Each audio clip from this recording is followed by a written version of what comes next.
All right, here we go. So Kevin Young was hired a year ago at BYU, a BYU, guy who was hired. People in the area wanted that hire. He comes in and he did a hell of a job last year. Incredible job, right? And got AJ DeBonsa coming in this year, coming up. Rob Wright, like they got it rolling now. So one of these new trends, instead of the former NBA guys, players, is these NBA assistant coaches now. And we've seen it a couple other times here with Luke Loucks coming over from the Sacramento Kings and Alex Jensen coming back. He played for Rick Majerus on those Keith Van Horn teams at Utah. And he comes over also from being a longtime NBA assistant coach.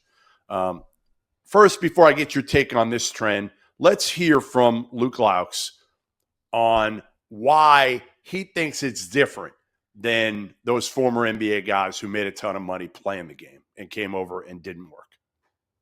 In the interview process, that was the main, I wouldn't say holdup, but the main concern, right, is there's just not a lot of guys that have come from the NBA and succeeded in college, which they're absolutely right. In a way to say there's no disrespect to any of those guys that have come down, because they all have their own circumstances that maybe we don't know about, and maybe there's other reasons besides just their coaching of why it didn't work out at those places. The one thing I would say that you touched on a little bit, and even talking with some of my mentors, like Mike Brown, I'm like, how do I answer this question? Because I can't compare myself to these former NBA guys. The biggest thing is what you said. It's your livelihood. Like I started as a paid intern making minimum wage for Golden State Warriors when I finished up playing professionally, right? And I started at the absolute bottom, and they're cranking out film, doing player development, making coffee some days, whatever was needed, I was doing, right? And from there, you just basically grow as a coach, and every day it's an interview. You show up every day and you work your butt off.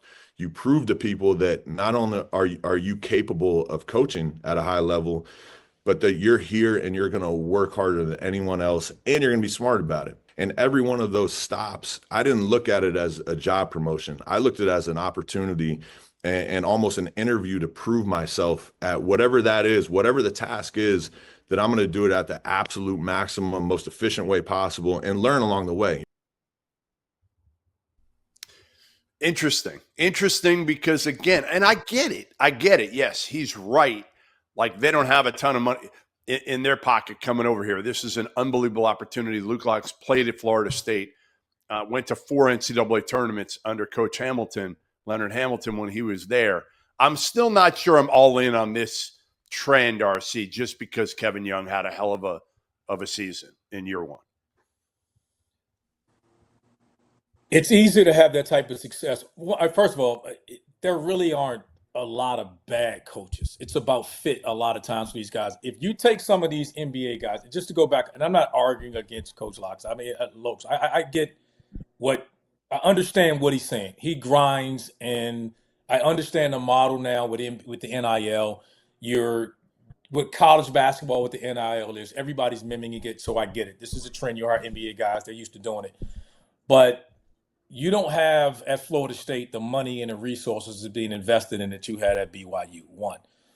So unless they're giving him some money, I don't give a damn how good a coach he is. If they he doesn't have money. He doesn't have money. He's got to raise money. Unless he can raise a hell of a lot of money, good luck. I wish him the best of luck. He's grinding. There's no way to take a knock on him. But the only thing I'm going to push back on what he was saying is in the sense of the perception, right? The perception versus the former athletes with a ton of money. Jeff, I would say this. You can go back and take some of those same hires now, because now you're not recruiting, right? So you can take these guys because it's about basketball. Give them money, yeah. Give them money. Now you come in, you give those same guys money, they could be probably more successful in a sense of this, if from a basketball perspective. So I mean, you can make the argument either way. I don't want to get into it because I don't want to make it seem like I'm attacking Luke and what he's saying, because he has to grind at Florida State, with no money. If he got to raise money, and again, another one of those schools that all their resources are going to go to football, then the best of luck to him. Everybody has to grind as a head coach.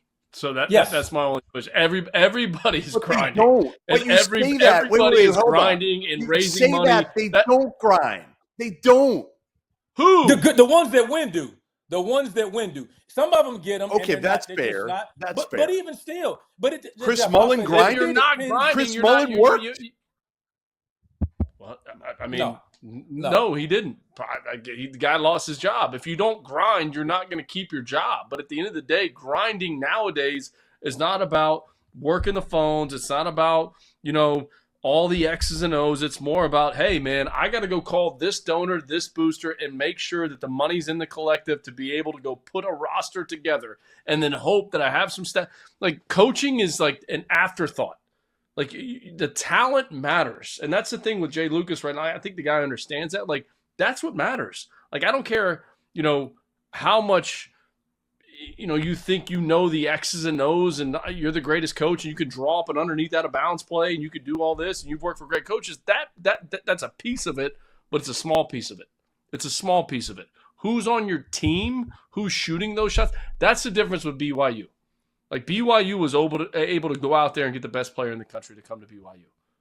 Not because the coach No, Matt. Also, they got the number one player in high school. Like, none of us. That's my point. None of because us of sit this, here and say we thought you can't tell me it's because he BYU was grinding. It has nothing to do with would that. be in the top. Yes, it wrote a check. So to your point, Jeff, if Chris Mullen, in today's time, he was qualified to do what Rick Pitino's doing. Let me run back to New York. Let me raise some money. Let me sign some checks. I would, again, we know what Rick Pitino's doing. I'm not comparing him to Rick. Rick's on Mount Rushmore. But I'm saying he would be more successful if it meant him coming back, raise some money, sign some checks, identify the talent. Now we're looking at Chris Mullen totally different now.